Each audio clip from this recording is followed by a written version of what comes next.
Kenapa P3? Pertama, secara ideologi saya dekat. Jelas. Ideologi yang mana? Ideologi Islam. Oke. Asasnya Islam. Kemudian secara kultur historikal di Sukabumi Islam sekali. Islam.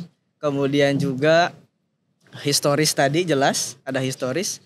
Kemudian peluang justru. Peluang Kalau misalnya apa? tadi dibilang bahwa P3 itu memang bukan ceruknya anak muda, iya betul. Betul. Tapi kalau untuk Kabupaten Sukabumi hari ini, justru saya ngelihat kayaknya peluang untuk orang-orang baru. Kita nyalek itu enggak ketiplek-tiplek kok kita langsung nyalek gitu, enggak. Tapi memang ada historis yang udah kita lakuin. Termasuk misalnya distribusi suara dari yang lama. Kebetulan 2019 saya ngedukung salah satu caleg juga waktu itu. Kebetulan sekarang beliaunya gak nyalek. Jadi memang kita distribusi ke saya suaranya. Pengalihan suara segala macam. Itu ada trennya seperti itu. Bahkan misalnya transaksional sekali ya. Transaksional itu definisinya apa? Definisinya apa? Ya mengalihkan suara orang lain ke lu bukan transaksional menurut lo? Itu kan transaksional tapi bukan bentuk nominal toh. Ya dong. Okay.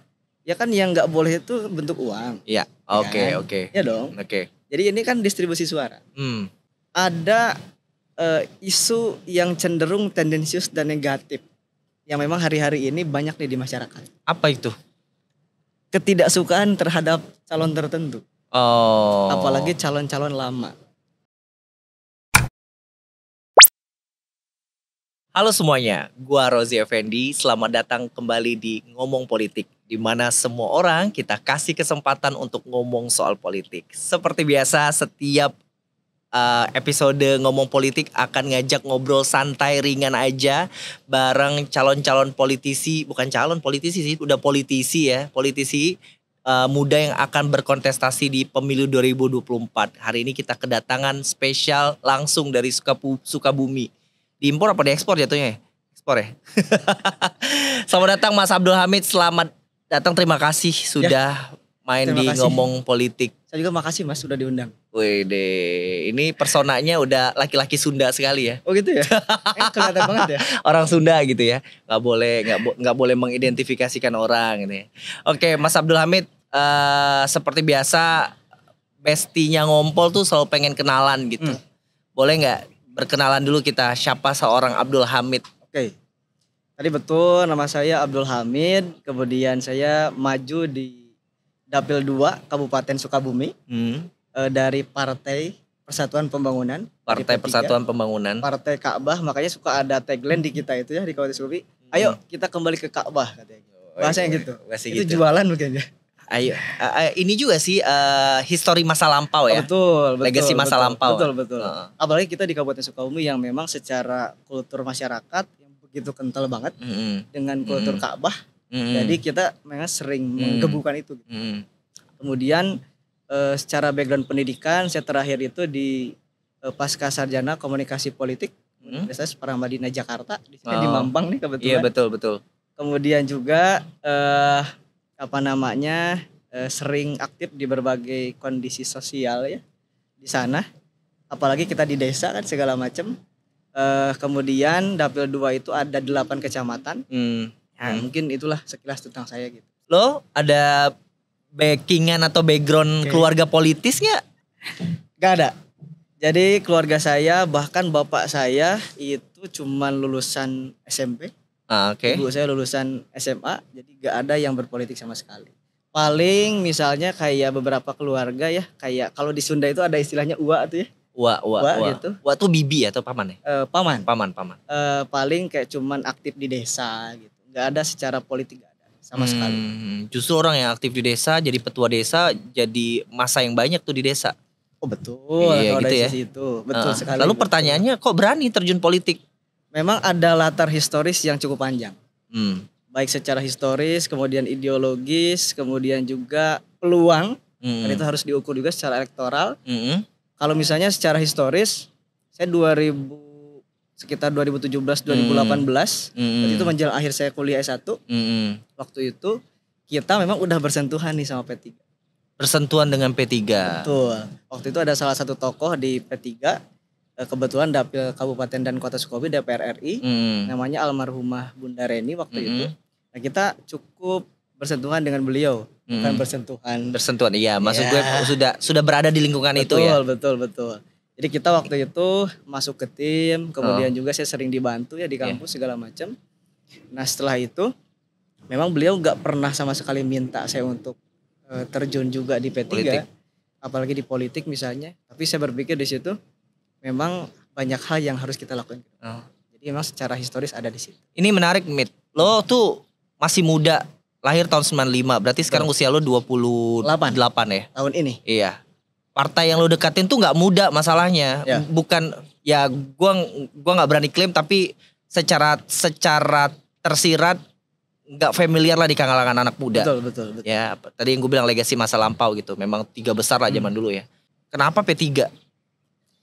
Pertama secara ideologi saya dekat. Jelas. Ideologi yang mana? Ideologi Islam. Oke. Asasnya Islam, kemudian secara kultur historikal di Sukabumi Islam sekali. Islam. Kemudian juga historis tadi jelas, ada historis. Kemudian peluang justru.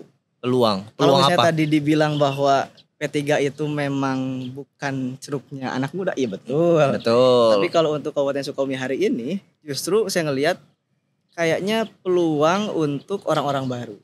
Peluang untuk orang-orang baru. Kenapa? Karena definisi orang baru nih pemain baru. Betul. Oke. Politisi baru yang memang baru terjun ke politik, ataupun misalnya memang orang lama yang memang baru mau manggung nih gitu. Kenapa? Karena di internal P3 Kabupaten Sukabumi ada historis yang persekian tahun ke belakang kurang baik.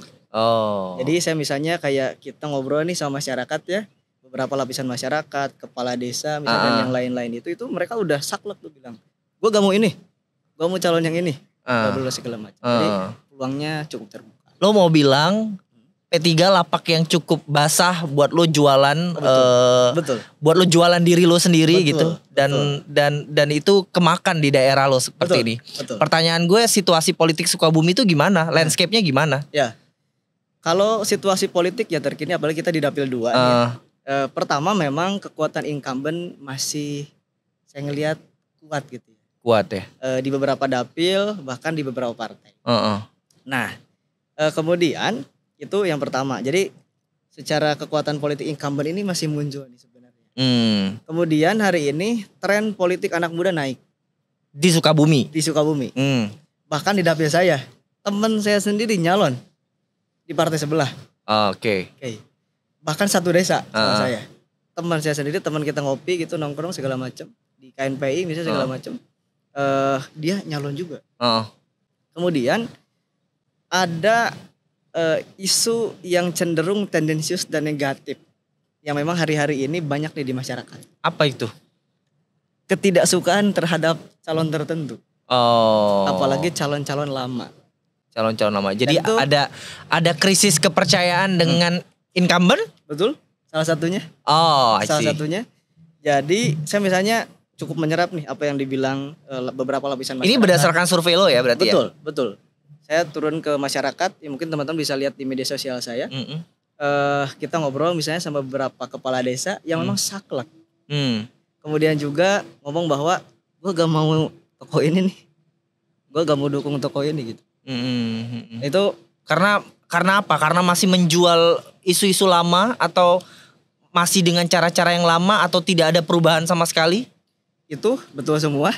Kemudian juga memang ada kecenderungan bahwa dikecewakan dengan janji politik mungkin. Tapi lo yakin dengan alat kendaraan lo sekarang yang notabene tadi kan partai lama gitu. Ya gue sebenarnya nggak ngomong partai lama, tapi dia caranya nggak lama ya. Caranya baru bisa terjadi. Jadi tapi kan sebenarnya kalau lagi-lagi ngomongin P3 tuh terobosannya apa sih gitu kan? Betul. Terobosannya apa? Apalagi untuk anak muda gitu. Lo yakin nggak gitu-gitu juga gitu? Ya, gini loh.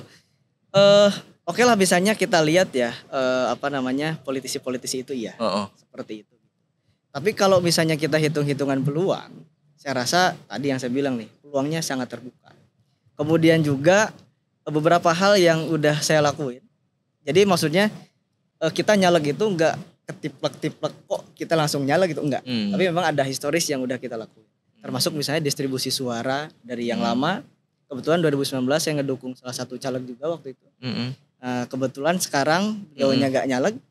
Jadi memang kita distribusi ke saya suaranya. Pengalihan suara segala macam. Itu ada trennya seperti itu. Bahkan misalnya transaksional sekali ya. Transaksional itu definisinya apa? Definisinya apa? Ya mengalihkan suara orang lain ke lu bukan transaksional menurut lo? Itu kan transaksional tapi bukan bentuk nominal toh. Ya dong. Ya kan yang nggak boleh itu bentuk uang. Iya. Oke. Ya dong. Oke. Jadi ini kan distribusi suara. Jadi ada suara yang memang didistribusikan dari pemilih-pemilih yang awal. Kemudian juga 2019 itu saya sempat mau dicalonkan jadi kepala desa. 2019 di desa saya waktu itu. Nah itu pun jadi modal politik untuk saya. Jadi menurut lo wajah masyarakat Sukabumi mana yang paling lo wakili? Ya, pemilih Kabupaten Sukabumi di Dapil 2 itu ada 370.634 pemilih. Ulangi berapa? 375.634 pemilih. Banyak ya. Dari total DPT Kabupaten Sukabumi itu sampai 2 juta. Hampir 2 juta. 1,9. 1,9 betul. Nah, jadi secara pribadi saya tidak mau mengkotak-kotakan. Mana nih segmen mana nih yang akan mewakili ataupun akan saya wakili nih. Saya tidak mau mengotak-kotakan itu. Memang udah politis banget ya Hamid ya. Harus gitu dong. Oh ya gitu ya. Politisi kan harus mewakili semua. Iya. Mewakili suara semua golongan. Betul. Gitu. Betul. Meskipun kalau kita bicara ceruk pemilih dari P3, kita bicara garis partai, kita bicara platform partai, tentu saja yang memang akan kita dorong itu adalah segmen keumatan. Segmen keumatan. Bukan partai umat ya. Bukan, beda. Itu tetangga ya. Salah. Gitu. Oke. Jadi segmen keumatan. Segmen keumatan ini banyak. Mulai dari mudanya, tuanya, segmen masjidnya, dan yang lain-lainnya apalagi di Kabupaten Sukabumi. Jadi pasti yang akan kita dorong adalah segmen keumatan. Meskipun secara pribadi yang tadi saya bilang, saya ingin mewakili semua. Jadi berdasarkan tadi yang lo bilang, sekarang pertanyaan gue adalah berdasarkan 300.000 sekian 375.634 pemilih. Buset. 300.000 sekian pemilih warga dapil lo yang akan lo wakili.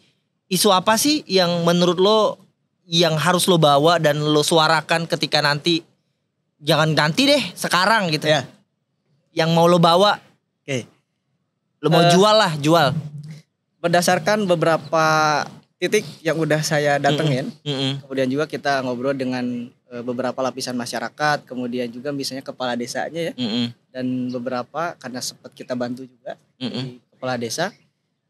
Secara pribadi saya masih ingin membuat riset soal isu ataupun permasalahan yang akan kita dorong.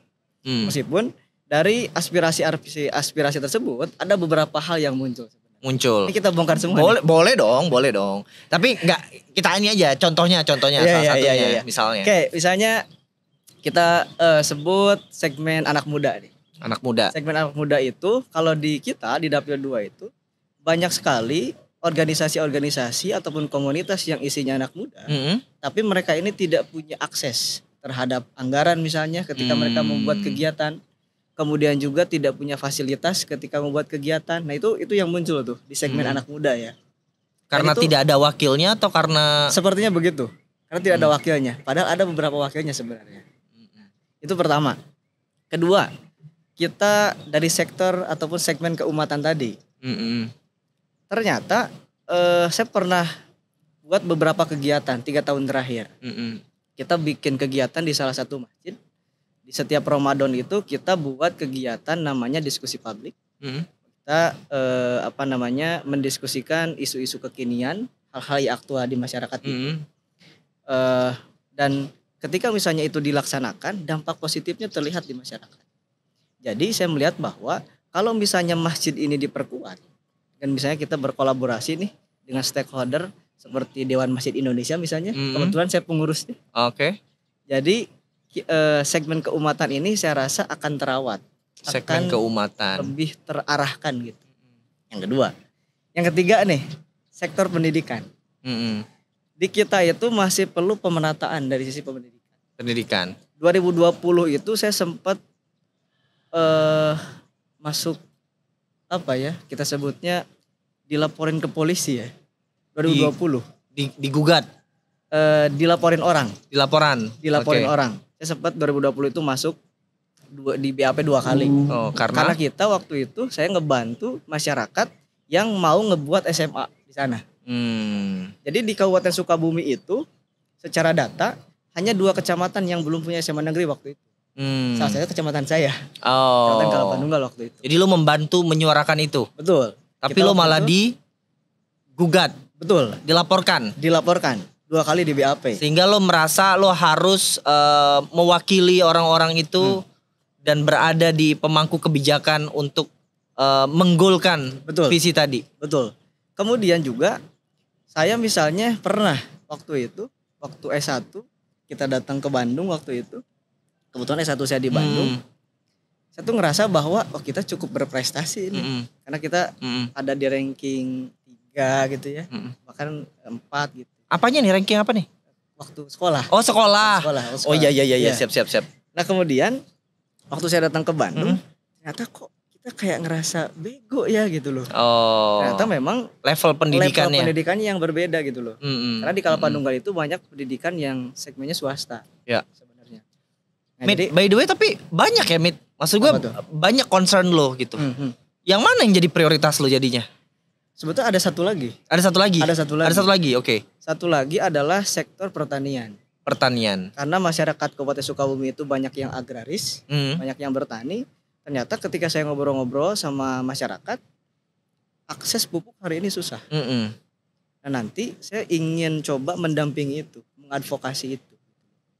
Nah, jadi beberapa hal itu yang memang saya lihat gitu ya. Saya diskusi langsung dengan masyarakat, itu isu-isu itu muncul.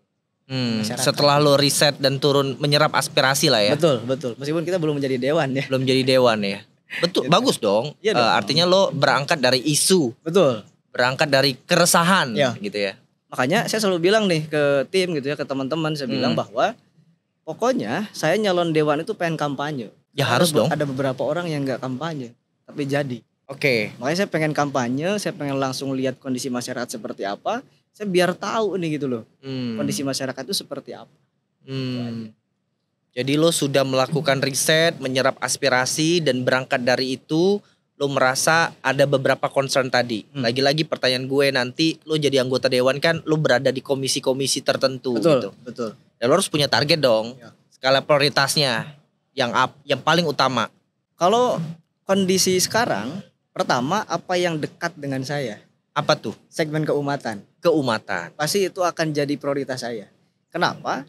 Karena ternyata dampak kalau misalnya umat ini dikelola dengan baik, luar biasa sekali. Kondisi potensinya berubah, kemudian juga kondisi sosialnya jadi positif. Kemudian juga belum lagi di segmen-segmen yang lainnya. Apalagi kalau misalnya memang bisa kita kasih pemberdayaan. Nah, setelah itu baru saya pun akan beranjak kepada yang lebih spesifik, anak muda nih. Itu yang paling krusial. Kiranya itu 2 hal yang memang saya rasa akan kita dorong ke depan gitu. Meskipun tadi yang lu bilang bahwa kita akan sesuaikan dengan komisinya dong ke depan. Yoi. Betul. Ada 2 juta DPT, berarti ada banyak juga kursi nanti yang akan diperebutkan ya. Dapil saya itu 10 kursi yang diperebutkan. Betul. Belum dapil-dapil. Ada berapa dapil di Sukabumi? 6. Ada 6 dapil. Ada 6 dapil, sekitar ada 50 kursi. 50 kursi. Artinya dinamika politiknya juga akan semakin banyak. Betul. Sudah siap lo dengan dinamika politik di parlemennya Sukabumi? Kalau ngelihat kondisi, memang banyak hal yang perlu saya persiapkan. Ya. Baik secara pribadi ataupun dengan sisi elektoralnya ya. Nah, tapi kalau misalnya memang saya ngelihat berbagai peluang, kemudian juga kondisi-kondisi terakhir, saya siap dengan kondisi-kondisi. Ini mungkin bisa gak goyah ya? Enggak. Apalagi gue bukan mendiskreditkan anak muda, cuman ya mau gak mau anak muda harus bersuara lebih keras begitu ya. Betul. Banyak anak muda yang nyalon di Sukabumi, menurut lo, menurut hasil survei lo? Sejauh ini banyak, bahkan teman terdekat sendiri nyalon. Oke. dari Golkar. Oke. Gue setiap kali wawancara sama calon-calon legislatif gue selalu nanya komitmen. Ya. Komitmen lo jika nanti lo terpilih sebagai anggota DPRD Kabupaten Sukabumi Dapil 2 adalah? Pertama, saya sebagai anak muda ada 3 hal yang memang saya punya nih. Dan itu menjadi komitmen saya. Pertama muda, kedua beda, ketiga adalah mau mendengar. Jadi mau mendengar itu merupakan bentuk kritik sekaligus solusi yang ingin saya tawarkan. Yang kedua adalah saya itu pengen jadi semacam jembatan. Kalau Bung Karno itu kan bilang ya, dia pengen jadi penyambung lidah rakyat. Nah kalau saya pengen jadi semacam jembatan. Biar saya menjembatani aspirasi masyarakat. Itu aja komitmennya. Menjembati aspirasi masyarakat ya, bukan betul, kepentingan tertentu ya. Bukan. Semoga, dan ini disaksikan oleh warga Sukabumi hari ini komitmennya. Terima kasih banyak Mit atas waktunya hari ini, luar biasa sekali cita-cita dan gagasan lo menurut gue sebagai anak muda, dan semoga segala sesuatu dilancarkan ya. Amin. Oke, Besti Ngompol, sekian episode kali ini. Jangan lupa disaksikan konten-konten ngomong politik di YouTube channel Peto Network. Dan juga follow social media account-nya Ngomong Politik di TikTok dan Instagram. Sampai berjumpa lagi pada episode berikutnya.